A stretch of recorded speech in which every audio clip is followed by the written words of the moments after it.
Welcome to our second lecture covering the topic of age discrimination. In our first lecture, we did an overview of the Age Discrimination and Employment Act. We discussed the process by which a plaintiff files a complaint of age discrimination, and we talked about the Prima Facie case framework, the ping pong ball going back and forth in ADEA cases. And in this presentation, we're going to discuss reductions in force, which are a particular issue for age discrimination claims. We'll discuss retirement, how both mandatory retirement and voluntary retirement incentives can affect ADEA cases. We'll discuss waivers under the Older Workers Benefit Protection Act. We'll discuss the topics of harassment and retaliation. We'll compare the remedies available under the ADEA with Title VII. We'll talk about ERISA, and then we'll have a brief summary where we go through all of the aspects of ADEA that are different than Title VII. So let's begin. So reductions in force are a particular concern for people who are considering filing an age discrimination claim. This is probably the most dangerous part of the reduction in force process. So if you happen to have a client that is considering a reduction in force, and they're very, very common. So if you work in the employment law area, you will face many, many of these. Probably your greatest concern going into it is going to be age claims. So let's first of all talk about what a reduction in force is. A reduction in force is when you have a certain number of employees, we'll say X number of employees, and you want the number to be smaller. Y. Y is smaller than X in this example. And so you're going to reduce your workforce. Now, there's, of course, lots of different ways of doing this. Some organizations do a last in, last out type of situation. So they're terminating the people that were most recently hired. They may do that globally, or they may do it by particular positions. Let's say in your organization you have 4 positions. Obviously, most organizations have many more than that. And then you might put all of the incumbents to each one of those positions in order by the date of hire. And let's say you're planning on getting rid of 15% of your workforce. Well, you might go ahead and remove those 15% who are the most recently hired. That's usually a pretty straightforward way of doing it, and you're usually not going to have a lot of age claims as a result, because typically your longer service workers are also going to be your older workers. You can get into issues with sex discrimination, race, and national origin discrimination in those cases, because sometimes your more recently hired employees are going to be your more diverse employees. So it's not without risk, but if you have a logical system for handling it, in other words, you don't vary from we're firing everybody who's more recently hired, it becomes a very defendable system. The problem I think many people have with that is that you may be dismissing some of your stronger employees. Obviously, just because a person is more recently hired doesn't mean that they aren't highly qualified with an excellent work ethic. And so many employers like to look at appraisals and say, and instead of looking at just the date of hire, to say, well, we're going to fire people who have the lowest average rating over a period of time. In theory, that can also be used. It presents some different problems than the first approach. Under the first approach, you just had a cut and dried system. Nobody's really going to dispute when they were hired or how their hire date compares with another hire date. So if the policy is consistently followed, it's a pretty easy policy to defend, even if it has a disparate impact upon certain categories of individuals. And of course, depending upon the size of the organization, the bigger it is, the more people who are affected, the easier it is for the decision makers to legitimately plead ignorance to the individual effects it has on workers. Now, on the other hand, if you only have 10 people in your workforce, it's harder for the decision makers to say, oh, I had no idea Bob would be the one who would lose his job over this particular policy. Obviously, the decision makers would be well aware of who would be affected, and they would actually know those individuals. So, as you scale up and you have a large workforce, it's easier to defend uh, a consistent application of the policy because the decision makers don't know the people affected.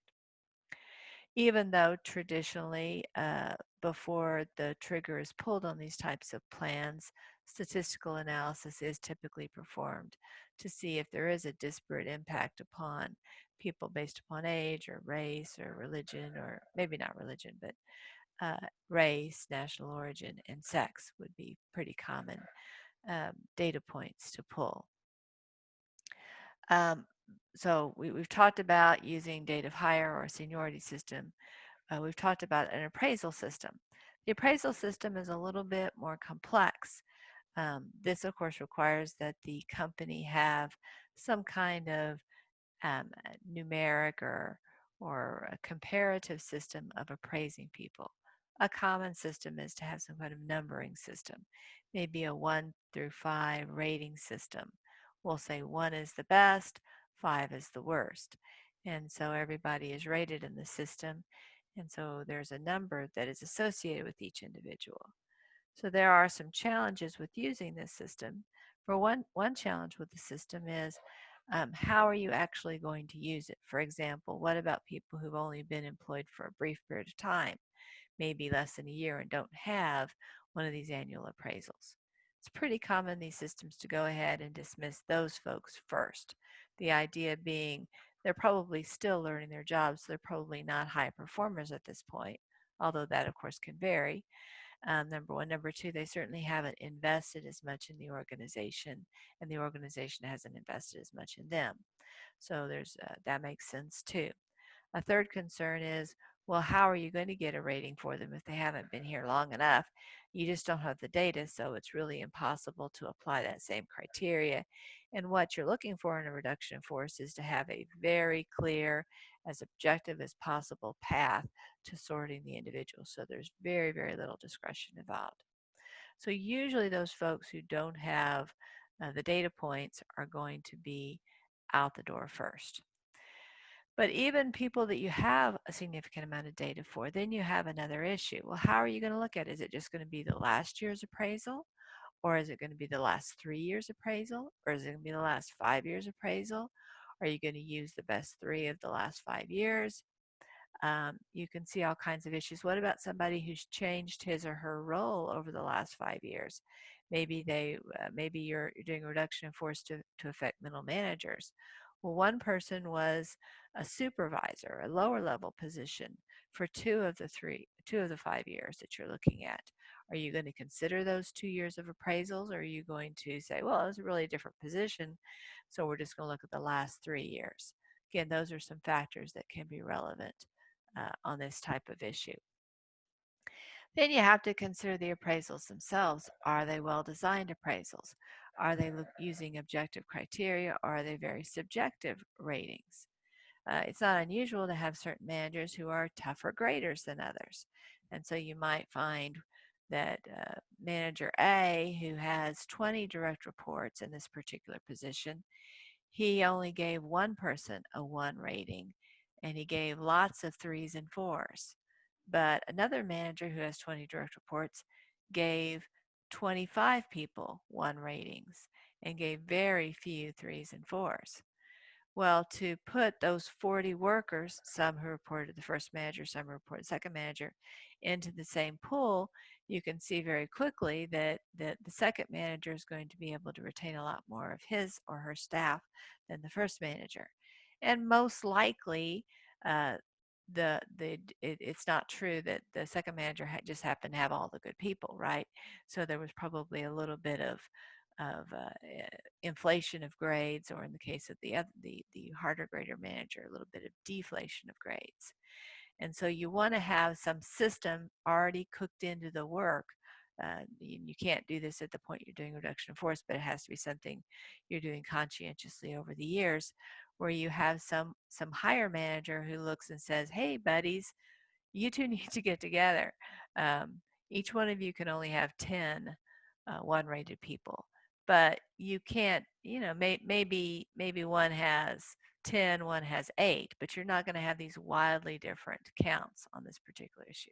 Or maybe you only have the ability to have 5, and therefore you can have a system that is more equal across the area. And of course, the manager might say, well, maybe there's a reason why this particular manager has all these truly excellent people. And so there could be some dispensation in a few cases, but you want to make sure that the numbers are in some sense compared. It's similar in a class if there are two different teachers who both teach the same course, and one teacher always gives 90% of the class A's, the other teacher only gives 5% of the class A's. Most likely, the composition of the classes aren't that different, and so therefore you're not really having a consistent grading approach in that particular school. So the same idea. The difference, of course, when you're talking about grades is people's livelihoods are not directly being affected, as can happen in a reduction in force. So you want to have some measurements that are going to have some consistency from one manager to another. You want to make sure that a significant amount of time is devoted to this appraisal process. And typically, most appraisal processes that are well designed are going to have several different components. One component is that the subordinate will be given at the beginning of the year, or however long the appraisal period is. It's typically a year, but it can vary. Is given goals to perform. Some of the goals will be obvious. For example, if I'm in sales, I know I'm going to have a sales goal, right? But some of the goals will be directed at other values within the organization. You might have a diversity goal, for example. You might have a tardiness goal, and those will be documented on the appraisal and communicated to the employee. Then there will be ideally some kind of objective measures for the accomplishment of that. With sales individuals, that's pretty easy to do because you'll have a sales goal. Maybe it'll be a number, sell this much product over the course of the year, or maybe it'll be a goal like increase your sales by 5%. Or it can be a more specific goal, increase your sales of product line C. And again, there can be several sales goals in one particular document. And so then it's pretty easy to see, either you made the sales goal or not. If you made the sales goal, maybe on the scale of 1 to 5, you get a 2. If you exceeded it by a measurable amount, maybe you get a 1. If you just barely missed the goal, maybe you get a 3. And if you significantly miss the goal, maybe you get a 4. Those would be ways that you might adjust that. And you might actually describe what those thresholds are like in the actual appraisal. Of course, sometimes changes happen. For example, it could be that the economy turns south. And so it's not possible to meet those goals given the current state of the economy. Some organizations, the goals are adjusted to reflect that, maybe at the 6-month point or at another point. Some organizations, the goals aren't adjusted. And so everybody gets poor ratings that year. Again, that's going to be a philosophical thing. What you want to make sure, either answer is okay, but what you want to make sure is that all the managers are playing by the same rule book. And so if the policy is that we're adjusting the goals, everybody adjusts the goals. If the policy is we're not adjusting the goals and therefore people are just going to get poor ratings this year, then everybody needs to be playing that particular version of the game. Then there needs to be comments, and the comments need to be consistent with the appraisal rating that the person is getting. What you don't want to have is somebody getting a 4, a relatively low rating, and then they're being praised greatly in the comment section. On the other hand, if somebody's getting a 1, you don't want there to be very many negatives at all. You want it to be pretty high praise, and so you want to make sure that tone is consistent and appropriate for the rating that the person is getting.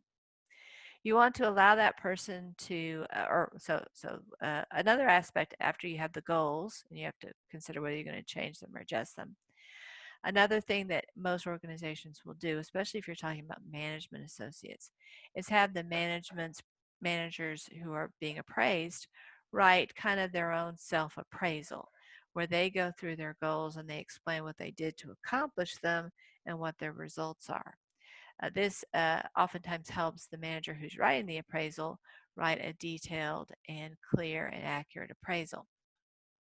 After all, who's better is better aware of the work that he or she has done, but the person doing the work.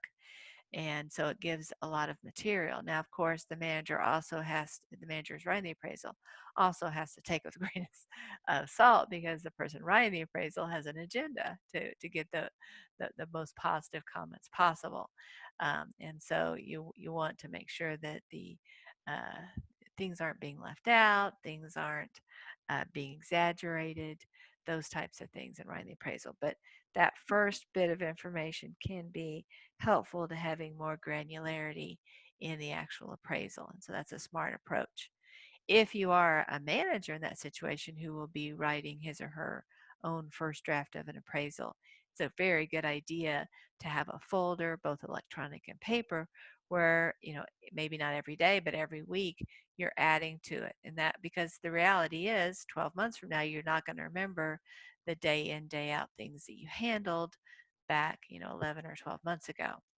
But if you have a folder, both electronic and paper, where you can pull it out, oh yeah, I remember what I did such a great job on that particular project, or I didn't have great results, but here are the reasons. And I think when my manager sees the reasons, he or she will understand why the results weren't so impressive, and that it wasn't my fault. And so keep that file, be prepared to document it. And so if you're working as a paralegal, for example, in an organization, every significant matter you work on, you're going to put the work product that you did into that file. Let's say you wrote a complaint, put a copy of that complaint. Maybe have some handwritten notes on it that tells the story of why this complaint is really awesome, so that you'll be able to refresh yourself when you get to write your own appraisal, which is, again, a very common thing for managers to do the first draft of. So once the manager who writes the appraisal gets that first draft, looks at whatever objective numbers might be available for this position, then he or she is going to write that appraisal. And then it will be covered in a meeting with the subordinate, and the subordinate will have an opportunity to sign the document or not sign it if the subordinate chooses not to, and also to write some type of comment. So we have now this data of this file of data with the various appraisal ratings. Now, the employer can look at 3 years, 1 year, 5 year. Now, sometimes what employers do with reductions in force is they don't consider the most recent year. And the reason that they don't is kind of twofold. One reason is that typically if there's a reduction in force happening, many times it's because business has been soft. And if most companies don't change the appraisal goals, and so everybody's ratings are pretty soft for that particular year. So it's not really a predictive or representative year for that particular facility. And so many units want to cut that year off for that reason, because it's not giving us good data. Another reason, and this is probably the more important reason why the year isn't considered, is that many times when people are doing that last round of appraisals, they have some inkling that there may be a reduction in force. After all, probably business isn't great, and people can kind of put two and two together and see that a reduction in force may be planned, and therefore typically ratings are used. So if the manager knows, hey, I really want to keep Bob, uh, but ordinarily I would rate him lowly this year, but I know if I rate him lowly, he'll probably be subject to the reduction of force, so I'm going to rate him higher than I ordinarily would. That's going to skew the results. And so for those reasons, oftentimes the most recent year is removed from consideration. And then you're going to have some system for deciding how you're going to rank the people in terms of reviews. And I've seen multiple systems here. Sometimes a rating system has just one review, so there's a given number associated with the person. Sometimes there will be more than one uh, category. You might rate people on several different components, and you might be interested in the overall rating, but then you might also be interested in one particular skill. For example, if sales are soft in this organization, you might be interested in the overall rating and how that person has performed in terms of sales goals. You may be less concerned, for example, about diversity or tardiness issues. And so you might focus on certain one of the goals. So in that situation, a person who has say a 1 rating on sales goals accomplishment, but a 2 overall rating might be retained, where somebody who has a 2 sales goal and a 1 overall rating might be subject to the reduction in force.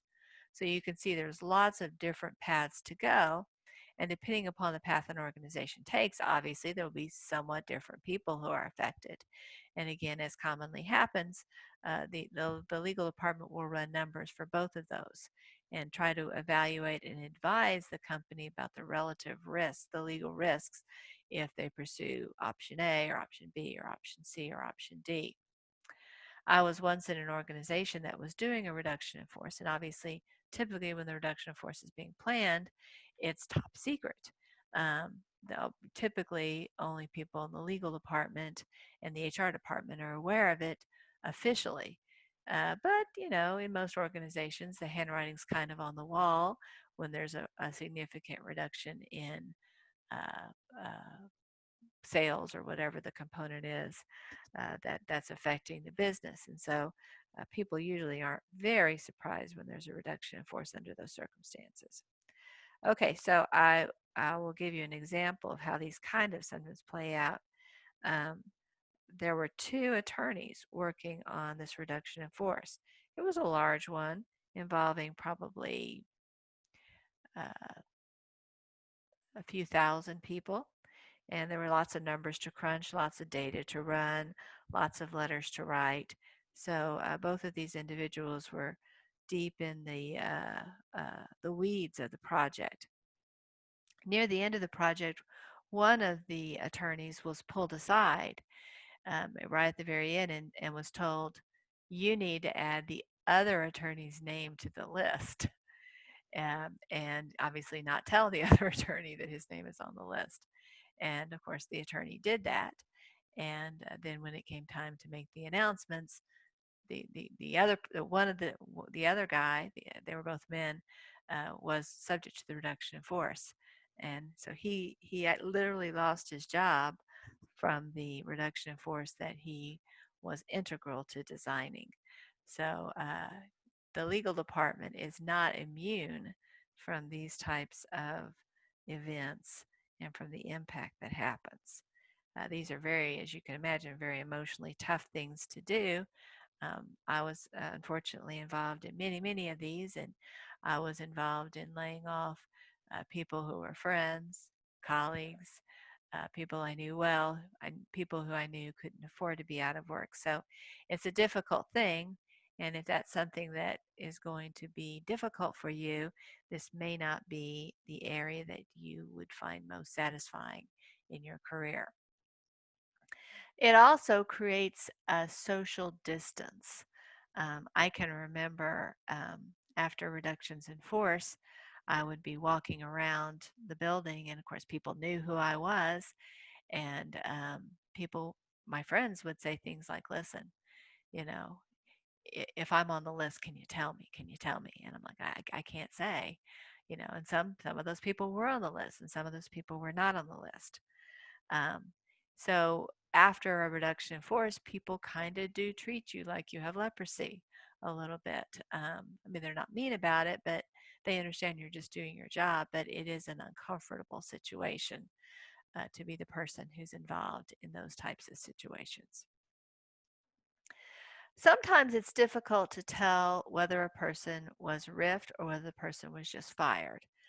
This is especially true if somebody is, if appraisals are being used. That person might have been, say, on a uh, uh, uh, performance improvement plan, oftentimes called a PIP, and that person might have been just on the verge of being dismissed, and then they are let go. Maybe it's described as being part of the reduction in force. Maybe it's described as being part of the PIP.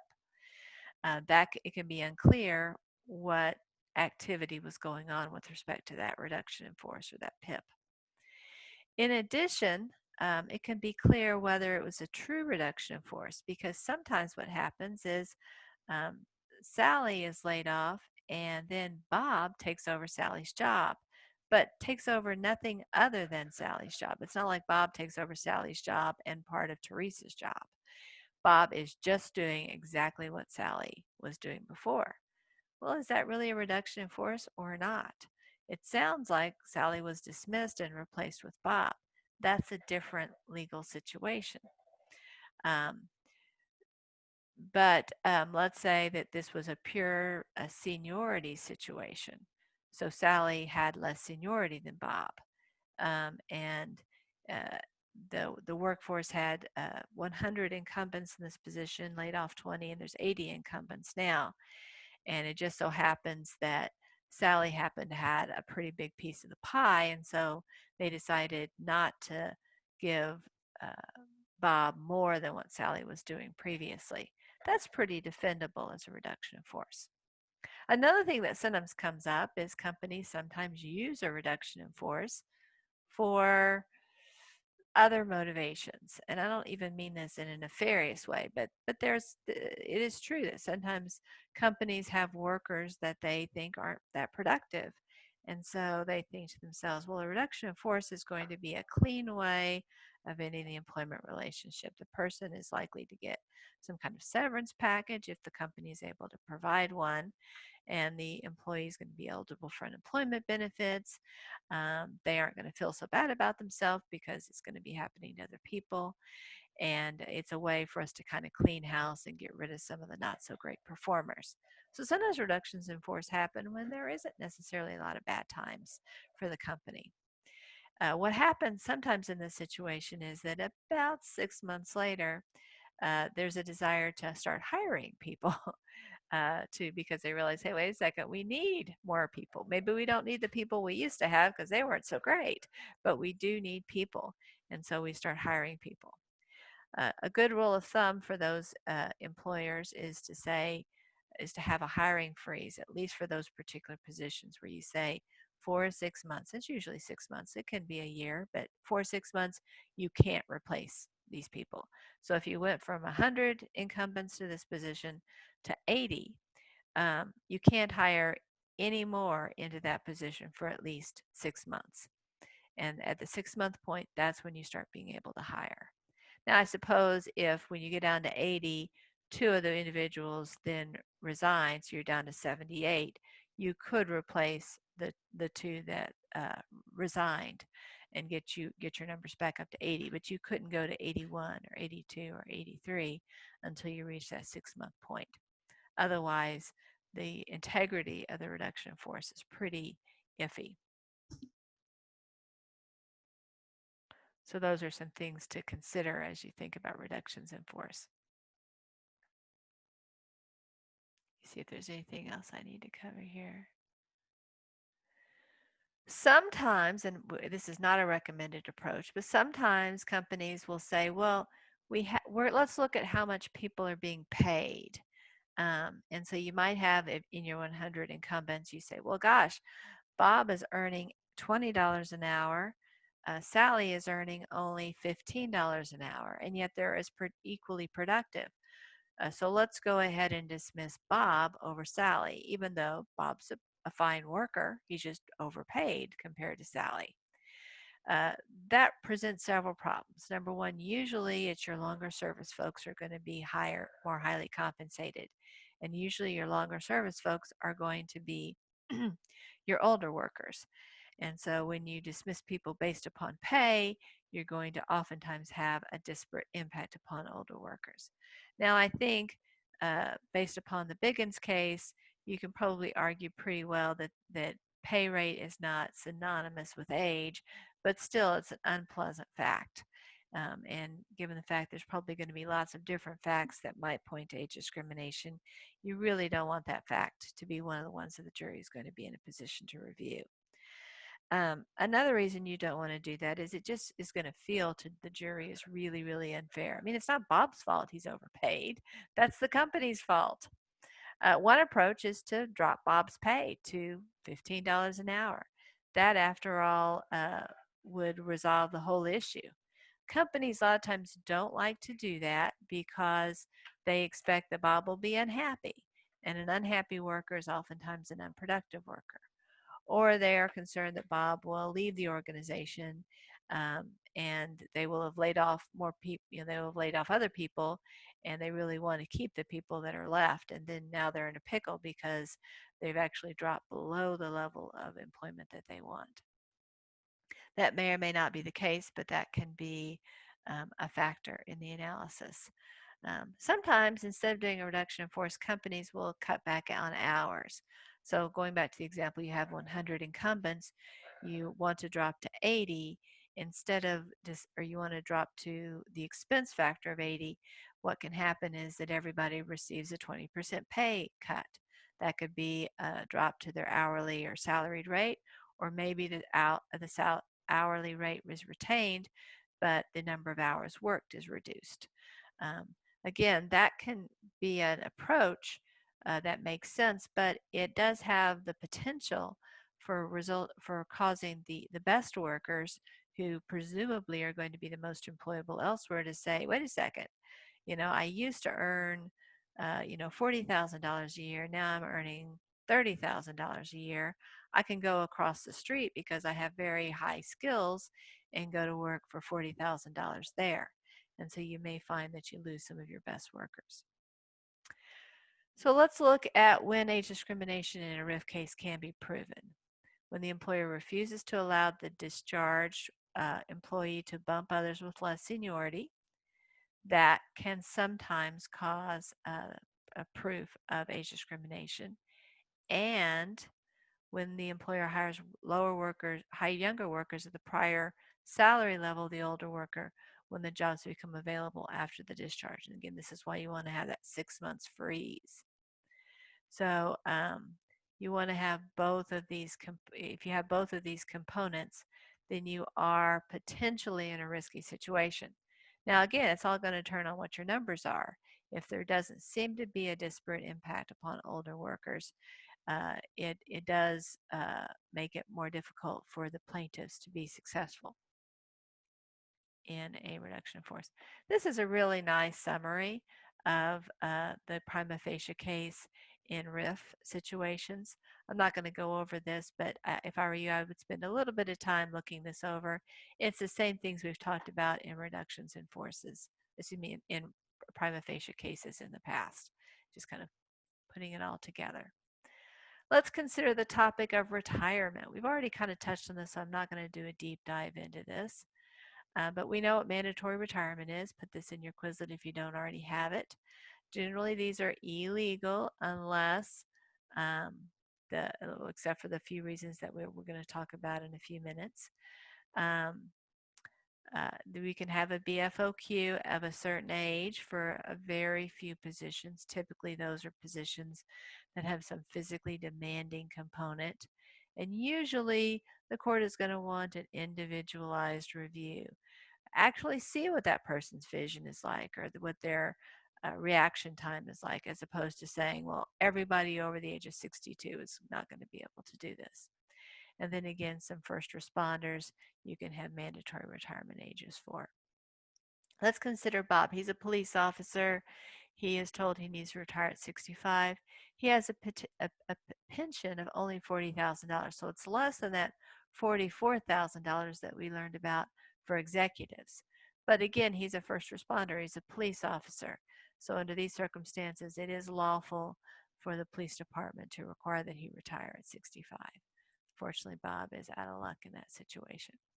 Here is the high-level employees with substantial executive authority. Again, they can be subject to a 65 retirement age as well. In this case, Mary is one of those executives, and she receives a pension above $44,000. So her company is able to require that she retire at 65. The reason that this exception exists is that organizations at the highest levels benefit from having some succession planning. So they can be grooming the person who's going to replace Mary, but it's hard to groom someone for that position when you don't know when Mary's going to leave, because Mary might have been planning on working to 75. So if you start grooming somebody, say when Mary is 62, that person is going to be overgroomed for if 13 years take take place before Mary decides to finally retire. So it's really about succession planning that this is a lawful category.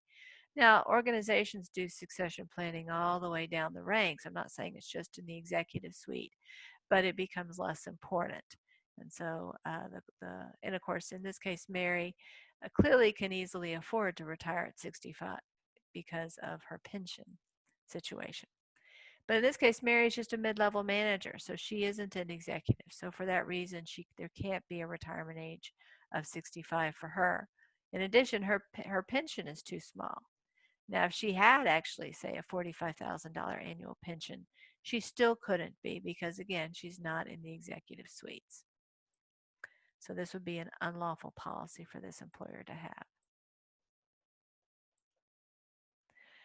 Okay, so let's talk about early retirement incentives. These are fairly common. These are kind of kinder and gentler reductions in force. They're voluntary, but oftentimes they're very, very popular with workers. Oftentimes, people who are 55 and older are eligible for increased retirement benefits if they elect to retire at the current time.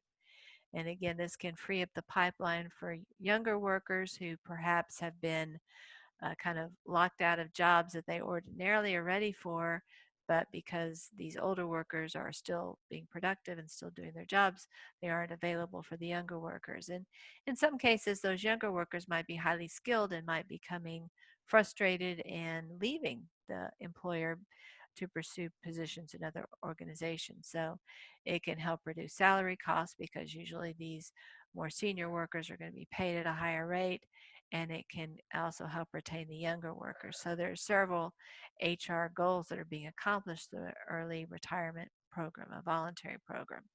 And as long as it's voluntary, it's quite safe from a legal perspective to offer these types of situations. An important factor is that you can't exclude the oldest workers from early retirement plans. You know, there's a temptation there to do that. You could say, well, Bob, we're pretty sure he's going to retire any day now already, so we don't have to give him a better package than he ordinarily would get because he's going to retire anyway.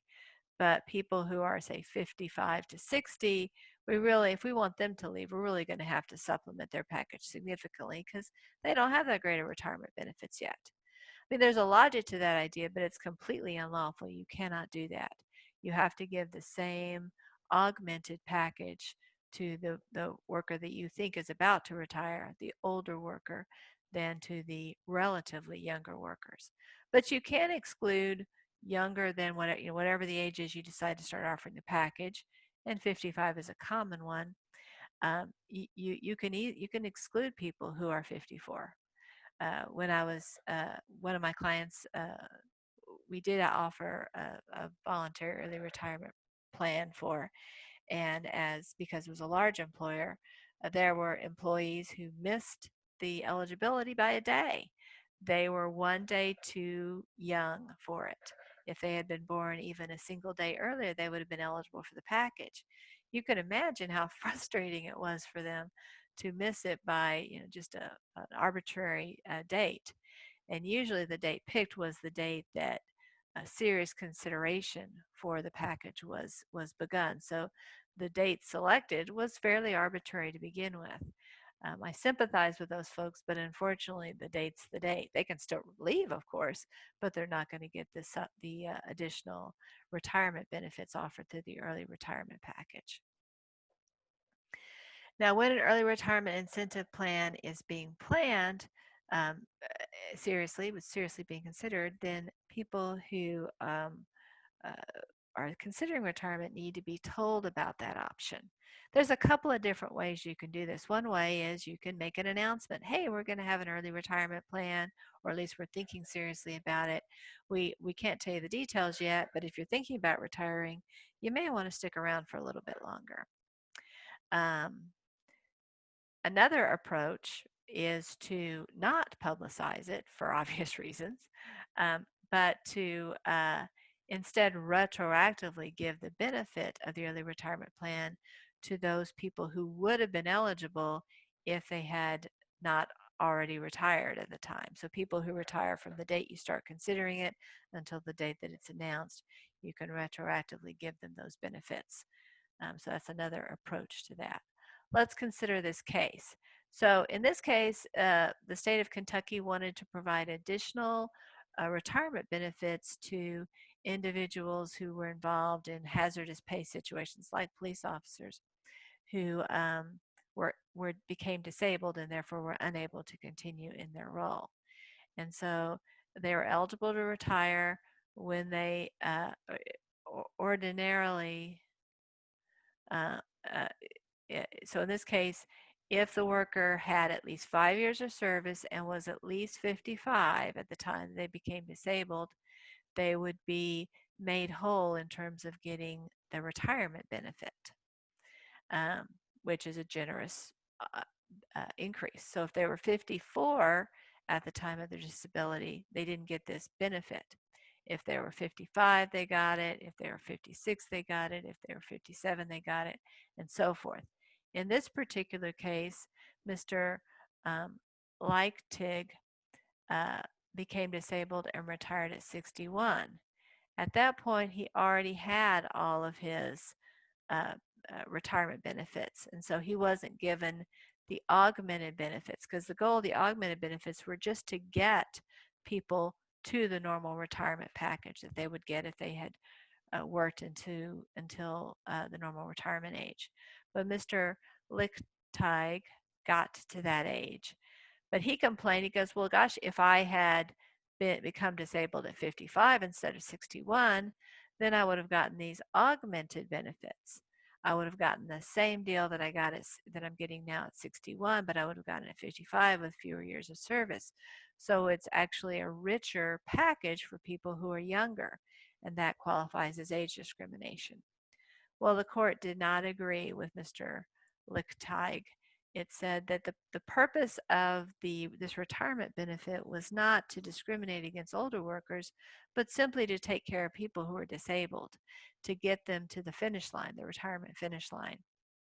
And so, because Mr. Lichtig was otherwise eligible for the normal retirement benefits, he wasn't being disadvantaged. You don't need to understand the details of this case. The takeaway to get from this is that if you are designing a program, a retirement program, especially one that doesn't have a voluntary component to it, you do need to be familiar with the laws in this area, because sometimes there are interesting little quirks with it that can result in surprising changes to people's situations. You really do have to crunch a lot of numbers, have statisticians who are going to help you see how different categories of people are affected. And you have to kind of go through lots of different what ifs. So what if we have this person? What if we have this person? You do not need to know the name of this case or even the specifics. So let's talk about waivers. So the Older Workers Benefit Protection Act was passed in 1990. You don't need to know this year, but you do, I think it is useful to know that this is not an original part of the statute. The goal here is to protect older workers when they sign these types of releases. It does not apply to workers who are signing releases related to sex, religion, race, or any other type of theory of settlement of the cases. This, even if I'm an older worker, let's say I'm 60 years old, and I have a sex discrimination claim and an age claim. Well, if I am given a deficient release that does not satisfy the Older Workers Benefit Protection Act requirements, I have still successfully released my sex claim. I just haven't successfully released my age claim. That's important to keep in mind, that when we're talking about the requirements that I'm just about to go through, we're really just thinking about the Older Workers Benefit Protection Act and its implication to ADEA claims, not to any other category of claims. So what is a waiver? Well, it's an intentional relinquishment of a known right. I could have sued you, but now I'm not going to because of this waiver. It can be done pre-lawsuit or it can be done after the lawsuit has been filed. Here's a description of the Older Workers Benefit Protection Act. It's a statute establishing the legality and enforceability of early retirement incentive programs and waivers of rights under ADEA. Again, we've talked about how RIFs, the big exposure is in age discrimination area. And one of the challenges with RIFs is that it can be very difficult for employees who are being offered packages to really understand if they have a good claim or not, what the data is about that claim. And so this is a way to get that additional information to those workers. Now, as I said before, sometimes workers who are, say, women or minorities also have good claims as a result of a reduction in force. But if they aren't older workers, then they're not going to get the benefits of these options. So if they're, say, under the age of 40, they aren't entitled to any of these protections because they're not going to have an ADEA claim. Now, whether the waiver is an Older Workers Benefit Protection Act claim that waives an ADEA claim or not, all waivers, even non-Older Workers Benefit Protection Act waivers, always have to be knowing and voluntary. What the Older Workers Benefit Protection Act does is it defines very granularly what knowing and voluntary means. Most waivers in life are not going to include all the bells and whistles the Older Workers Benefit Protection Act require. That doesn't mean they're not knowing and voluntary. But let's go through and see what those requirements are. I'm going to list them here. I'm also listing them later on in this presentation. I've highlighted in italics the ones that maybe are most important, but I'm going to briefly go through all of them. The first is that the waiver must be in writing and must be in an understandable form, understandable to the employee who's going to sign it. A lot of times people will write these so that they're written at about the 9th grade level. That's about the level of reading comprehension of the average uh, uh, employee, especially one who doesn't have a college education. And what you don't want to do is have something that's, understandable, but is written at the 12th grade level, because it'll be understandable to the attorneys and paralegals, but it won't be understandable to the workers. And so you really need to simplify the language, have short sentences, um, have active voice, use everyday language, not legal terms. So 9th grade is a good point of view for that. And Word has lots of neat tools that help you figure out what the quote unquote grade level of the work is. 9th grade is not statutory, but that's kind of a good rule of thumb. You have to specifically mention Age Discrimination and Employment Act. You actually have to use these words in the statute. So just saying age claims or age discrimination claims is not enough. You actually have to mention the statute. You could mention other statutes too. That's a good idea, but it's not required. You have to expressly state in the document that the employee still has the ability to file a claim with the EEOC and still has the right to cooperate with the EEOC. We'll talk more about this one later on. There has to be some valuable consideration. For those of y'all that haven't taken contracts yet, consideration just means what the plaintiff is getting. In other words, the plaintiff needs to get some cash. It doesn't have to be cash, but it almost always is money or an increased retirement benefit, something. You can't give away your right to sue for literally nothing. So that's pretty obvious. You're going to want to state what the consideration is in the actual document. This is usually kind of automatically met. You have to recommend that the person consult with an attorney before signing the document. And then here are the two that are pretty important. These are the ones that are kind of more likely. These up here are just kind of good practices anyway. You probably would have had them in your document even if you didn't have the requirements the Older Worker Benefit Protection Act to comply with. But let's look at this. It must provide the employee with at least 21 days to consider the agreement. So you can't just say, you got to sign now. You got to give them at least 21 days. And this is when it's just an individual who's being affected. Let's say you're separating an individual for poor work performance, but you've decided to give them some kind of package so that they'll, even though you're firing them basically. You have to give them 21 days to consider it. But if it's a significant number of people who are being affected, it's a reduction in force, you need to give them 45 days. Now, if you're not sure whether this is a one-off situation or a larger action, and sometimes it can be unclear in a large organization which bucket it falls into, because there are organizations that are doing a reduction in force almost every day of the week. And so, whether that person would roll into the larger group or not, you can always go ahead and give them the 45 days. So that sometimes is the safer course of action. Whether you give them 21 days or 45 days, the person, once they submit their document, they have 7 days to change their mind, to revoke the document. So let's imagine that on day 1, I give the form to Bob. I tell him he has until day 21 to return it. He returns it to me on day 8.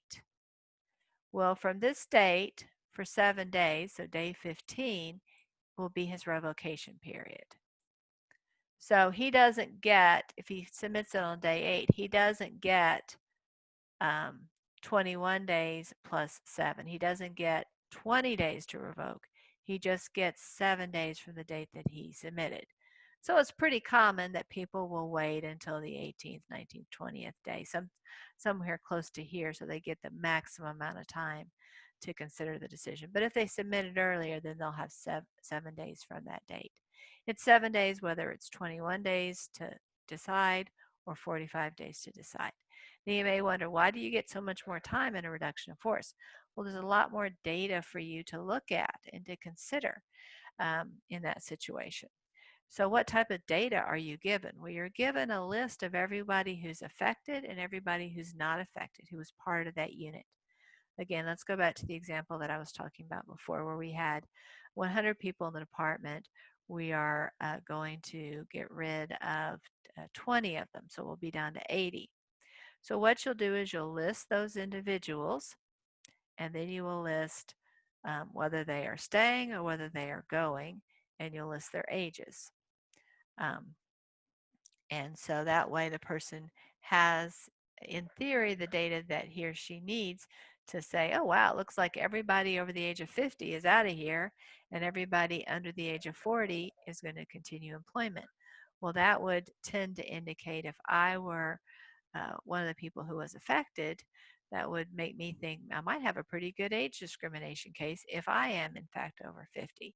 So I might decide not to sign the waiver. I'm still going to be out of a job, but I may decide I have a better shot at getting more money if I were to file a lawsuit.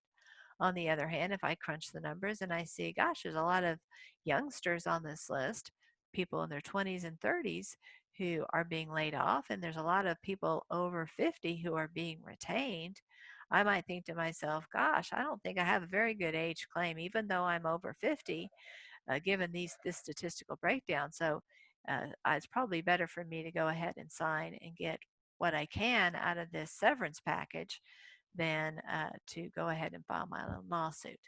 So that data can take a lot of time to review, and it can be very complex. What won't be in the data typically is there won't be information about race or sex.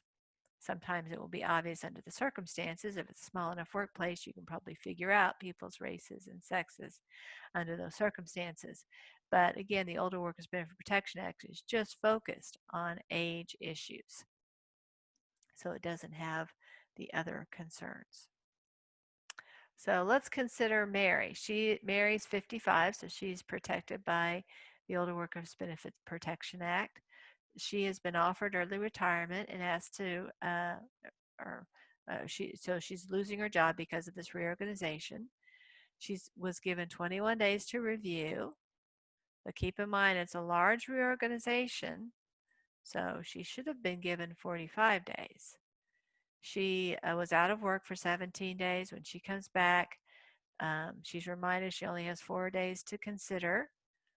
On the final day, or she signs on this day, 4 days later, she changes her mind.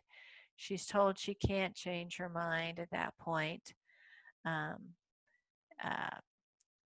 that she's stuck with the decision that she made. Well, no, she's not stuck with the decision that she's made, because she should have been given 45 days and she should have been given 7 days to revoke.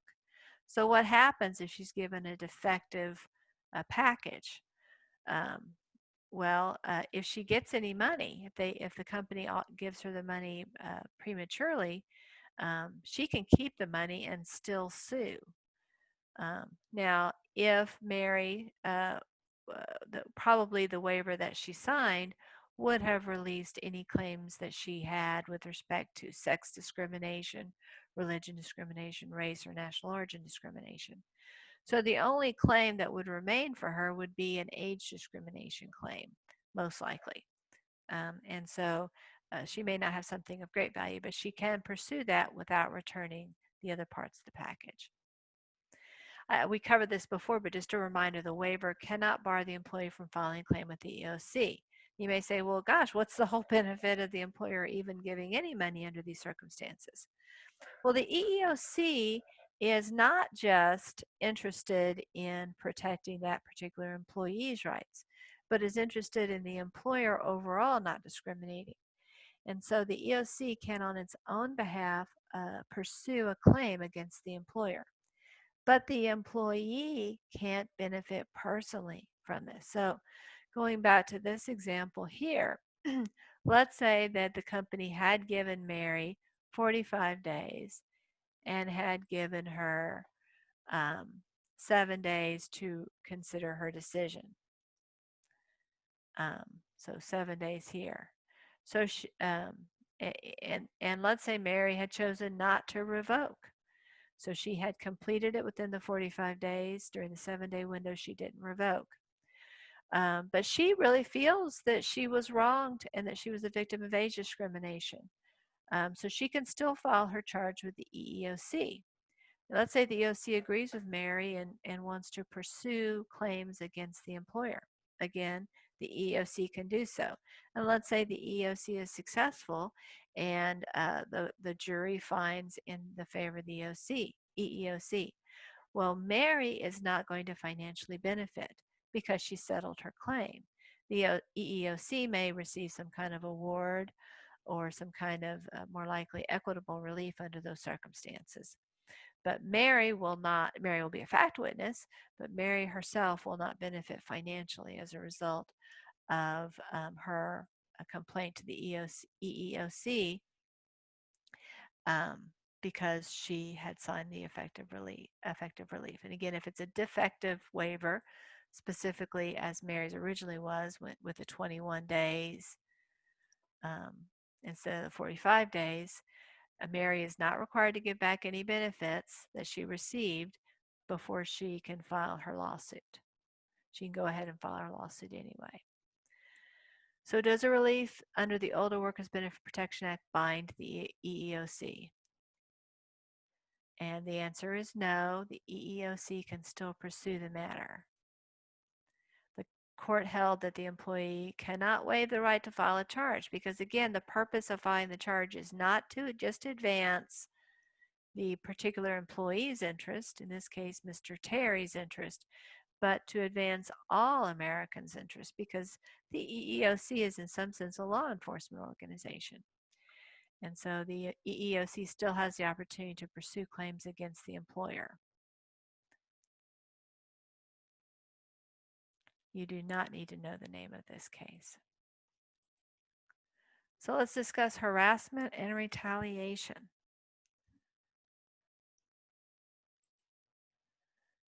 So generally speaking, age harassment claims are recognized in most appellate courts. They are in the Fifth, so you can have an age harassment claim.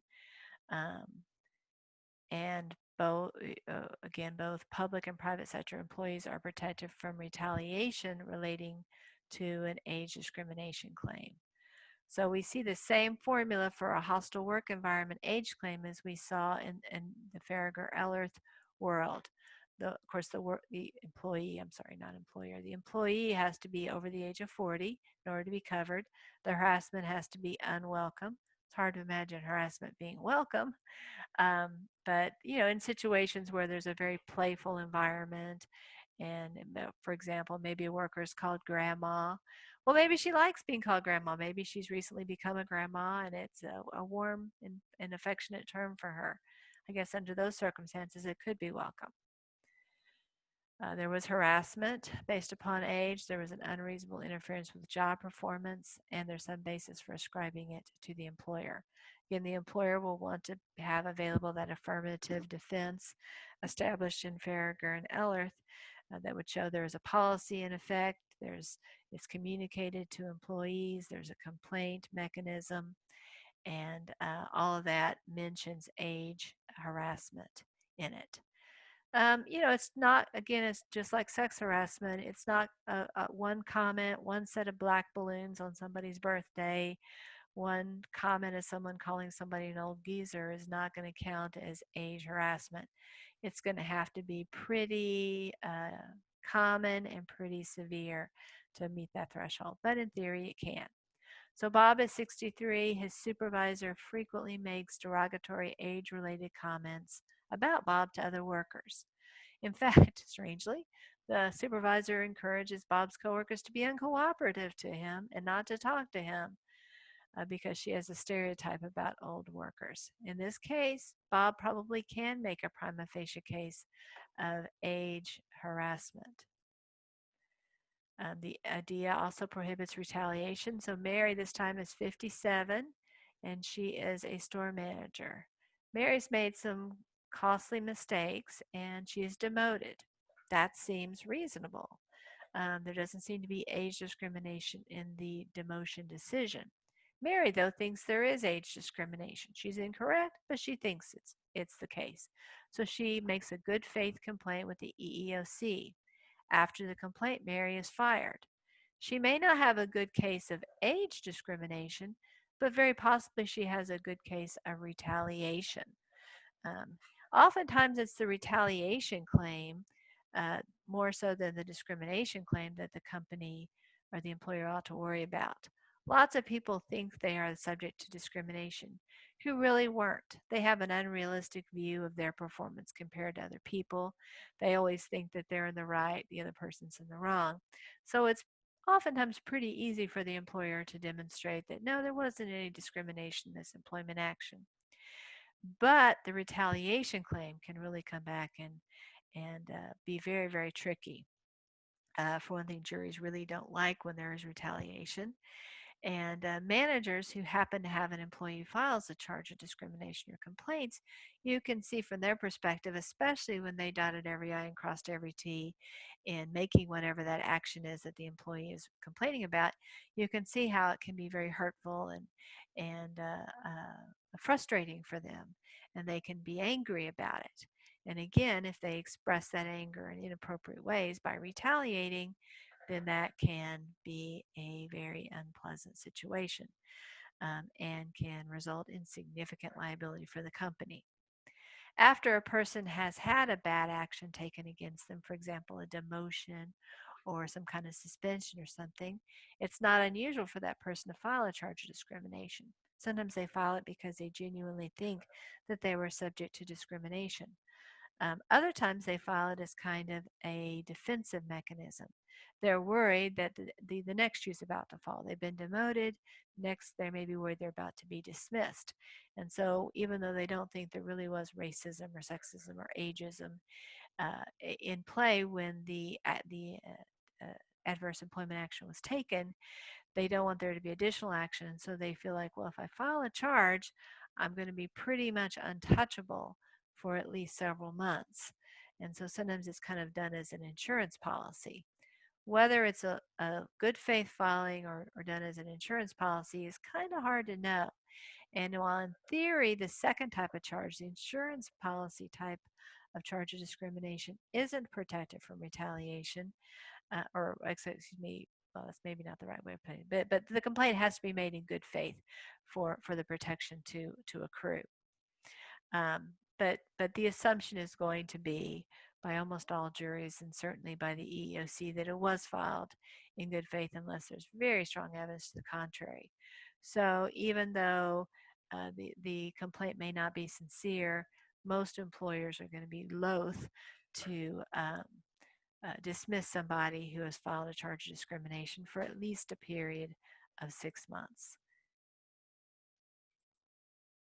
Okay, let's talk about punitive damages. We've talked about these in the past, but just a little reminder. This is an award designed to punish. You can see punitive starts with punishment. To punish the party being sued.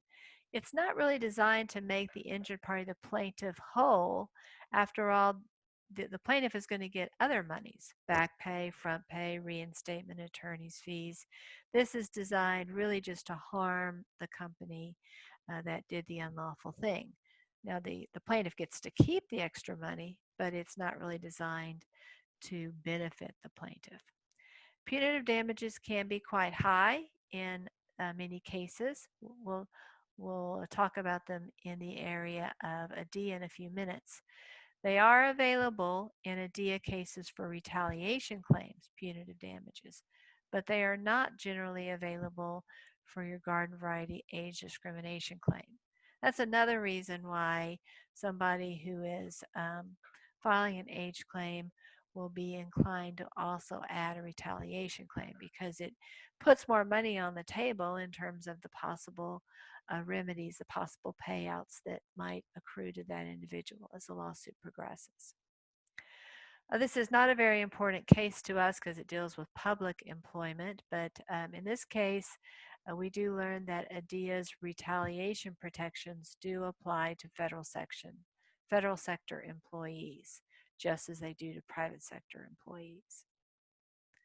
Let's discuss remedies. We kind of touched a little bit on the retaliation remedy, but we're going to do a little bit deeper dive. And later on, we're going to compare the remedies under ADEA to the ones under Title VII. So first, keep in mind that just like Title VII under the Age Discrimination Employment Act, plaintiffs are entitled to jury trials. So you have your finder of fact is going to be a jury, not a judge. And we're also going to see the same types of remedies that are available. At least the first several types are going to be very similar to those under Title VII. Reinstatement of employment or front pay. You don't get both. You get one or the other. Injunctive relief, this can be training that is required for the employer to conduct. Back pay, the amount of pay that the successful plaintiff has missed out on because of his or her underemployment and or unemployment, and then the recovery of attorney's fees. So all of these are the same types of remedies that we saw under Title VII. But you will notice we don't have compensatory damages and we don't have punitive damages. And you may recall under Title VII for the largest employers, those are capped at $300,000 together. So the maximum for both punitives and compensatories are going to be $300,000. Can't be more than that. And if it's a smaller employer, the cap may be lower than that. So instead of having the compensatories and punitives, what you have under ADEA is double damages. And these are usually referred to as liquidated damages. We'll talk about what liquidated damages mean in a second. These are only available when the the defendant has engaged in a willful violation of ADEA. So the jury has to find that there was a violation, and you get all these benefits then if you're the successful plaintiff. But if the successful plaintiff is able to also prove that the violation was not only a violation, but it was a willful violation, then the damages will be doubled. In other words, times 2, and the defendant will receive that money. So in some cases, if the damages were very high, the doubling could be more than $300,000. More commonly, it's going to be less than $300,000, but it's going to depend upon, obviously, the amount of front pay and back pay that are in play under those circumstances. You can see in this situation that it's better for the plaintiff not to get reinstatement, but to get front pay to increase the amount that's going to be doubled. You may say, why do we have this different structure here? Well, the $300,000 amount was not originally part of Title VII. It was added in the Civil Rights Act of 1991. And for whatever reason, the Congress just limited that in well, actually, I know why. They limited this 300,000 to Title VII claims. I think the reason that they didn't change ADEA was that ADEA already had built into it this double damages situation. So it didn't kind of need the reform, at least in the opinion of Congress, that Congress felt the Title VII needed amendment. So why did ADEA have this double damages to begin with? Well, keep in mind that ADEA was passed 3 years later. Typically, when Congress rolls out a new law, a new concept of a law, it's a little hesitant. It's not quite sure how this is going to work. And so it starts kind of in a modest style. But when they went around to doing ADEA 3 years later, they were a little bit more, I guess, quote unquote, brave, a little bit more aggressive. And so as a result, they did offer this liquidated damage provision that they had not offered in the earlier statute, the Title VII. We've talked about Transworld Airlines earlier. Remember, I called that case the Hardison case. The reason I called it the Hardison case, as opposed to calling it the Transworld case, is that Transworld has two big cases in the area of age discrimination. Actually, well, that's not an age discrimination case, that's a religious discrimination case. But two big cases in the area of discrimination law. And this second one we call Thurston, again, so we can keep it straight from Hardison. And this one, the court defined what it meant, or what the term willful violation means. It's not that hard of a threshold, honestly, for the plaintiff to satisfy. The threshold is that the employer knew or showed reckless disregard for the matter of whether its conduct was violated by, or its conduct violated the ADEA. I'm quoting from a statute here, but this is a better way of saying it. So just to be clear about the meaning here. So this isn't that different from just a violation, because it's hard to inadvertently violate a law.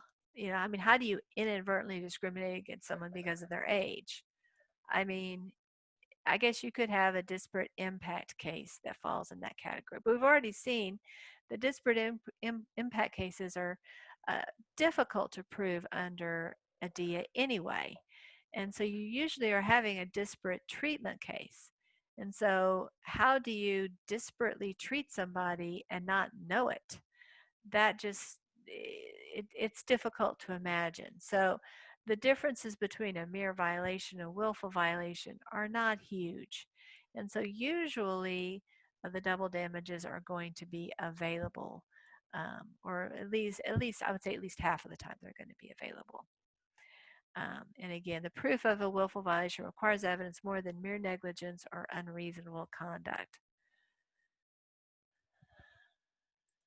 So liquidated damages, we use this term here to talk about double damages as liquidated damages. This is an important concept generally in the law, not just relevant to employment law. Liquidated damages, there's a predetermined amount of damages. These are very common in contracts where you'll say, look, if I breach, I owe you X amount of money. If you breach, you owe me Y amount of money.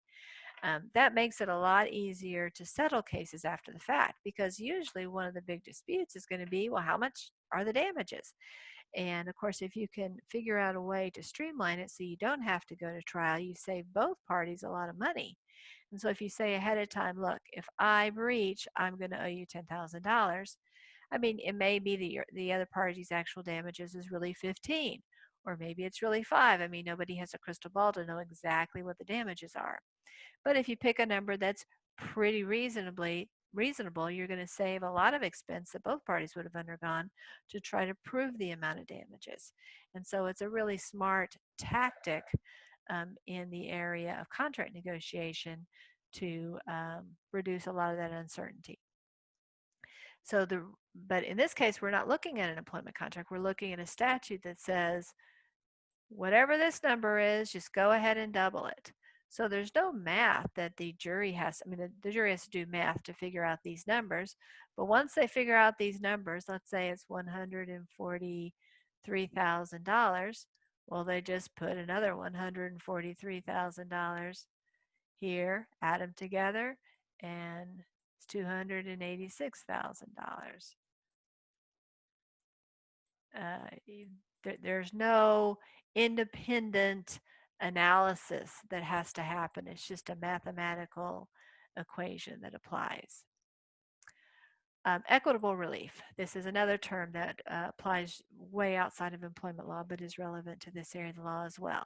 It's relief that is not in the form of money damages, but are things such as injunctions, reinstatement, or promotion. Usually the employee is only going to be able to get front pay or reinstatement, not both. Um, Oftentimes, it's advantageous for both the employee and the company to want the front pay and not the reinstatement because it's really difficult to return to a place of employment after you filed a lawsuit. It's uncomfortable for the employee, it's uncomfortable for the employer. And so usually both parties really, if they're going, if obviously the employer wants to win the case, but if the employer isn't going to win the case, both parties usually prefer the front pay option. But both parties are going to be cagey about it and say, oh no, we're happy with reinstatement, so they can improve their negotiation posture when it comes time to talk settlement. But usually you end up with the front pay instead of the reinstatement. Neither one of these are examples of equitable relief, but reinstatement would be an example of equitable relief. And let's talk about ERISA. We have another section in this course about ERISA, so I'm not going to do a very deep dive here. ERISA is a federal law that regulates private employee pension plans, especially private employee benefit plans, including pension plans. It also covers health insurance too. ERISA protects employees who are denied, incorrectly denied employment benefits. ERISA helps give transparency to pension plans and health insurance plans and consistency to those plans. But a downside to ERISA is that it does make the management of these plans significantly more expensive for employers. ERISA also prohibits employers from discriminating against certain categories of employees in terms of their eligibility for benefits. Now here we're really not discussing racial discrimination. We're usually discussing pay discrimination.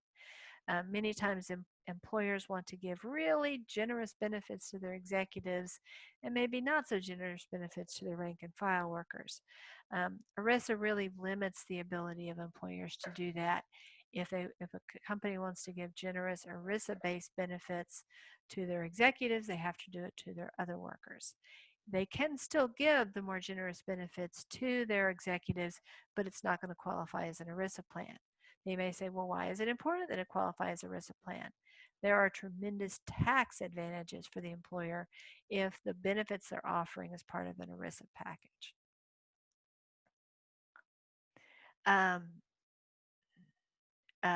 There is pension guarantees. You have the pension plan, the Pension Guarantee Corporation, which is a government corporation, is an insurance plan for pensions. So if your company goes belly up, your pension is still going to be safe. You may be out of a job, but you'll still get that pension that you had accrued to that point.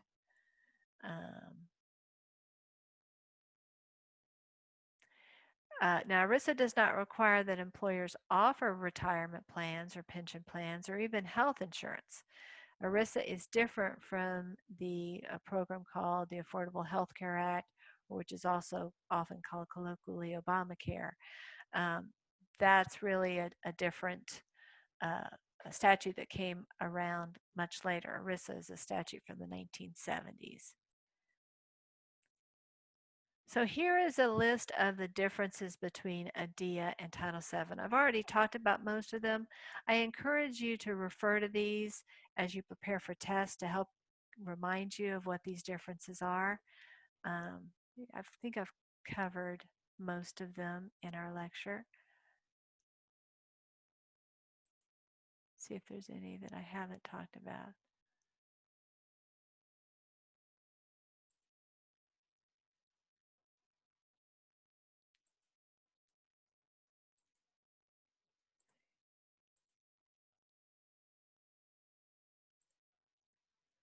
No, I think I covered all of these, but this is again a good place to find all of them kind of grouped together.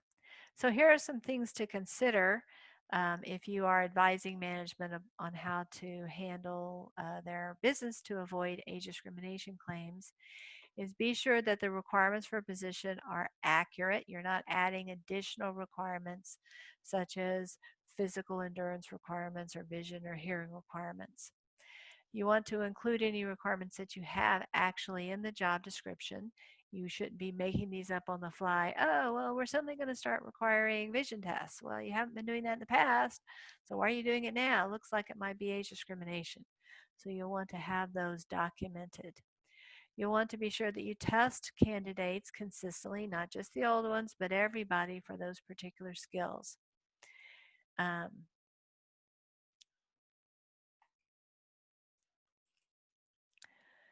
Be aware that reductions in force are very perilous, especially from an age discrimination perspective.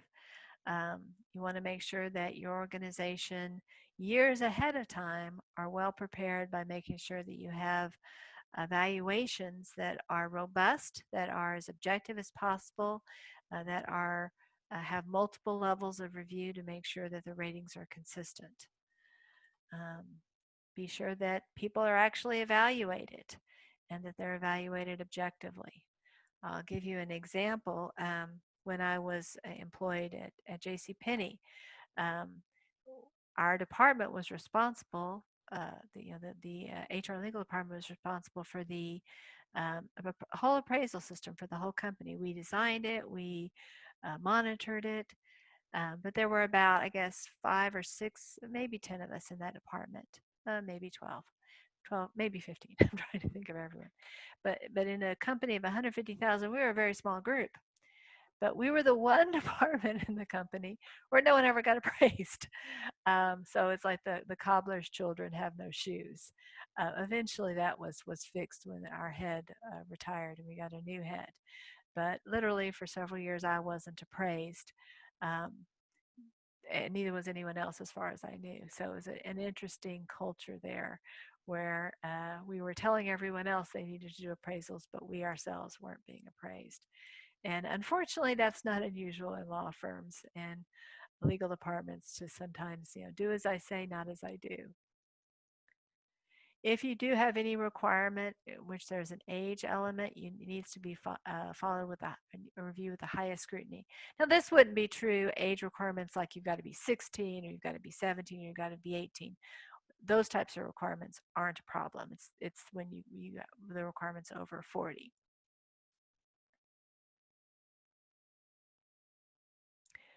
Remember, terminating an employee who is older and replacing him with somebody who's over 40 but significantly younger isn't going to protect the company from an age claim. And be sure any kind of job ads or recruiting material is very careful about not making any kind of age-based comments. And this is true even for the literature that is going out to many companies will recruit on the college campuses, and they may be tempted to use language that's going to sound hip and that focuses on young people. But those same brochures are going to be discoverable in the lawsuit that may result when an older worker is denied employment. So you need to have a vetting process in those particular situations. Obviously, you need to avoid age-based remarks, jokes, comments. They're not funny, I promise you, as somebody in her 50s doesn't appreciate them, and I don't think too many people would. So they really aren't funny for folks in that situation, and they create a record that is not going to be helpful for that employer. So I hope that this presentation has been helpful. I thank you for your attention. If you have any questions, please don't hesitate to stop by my office hours, and I would be delighted to talk to you in more detail about this. Thanks again.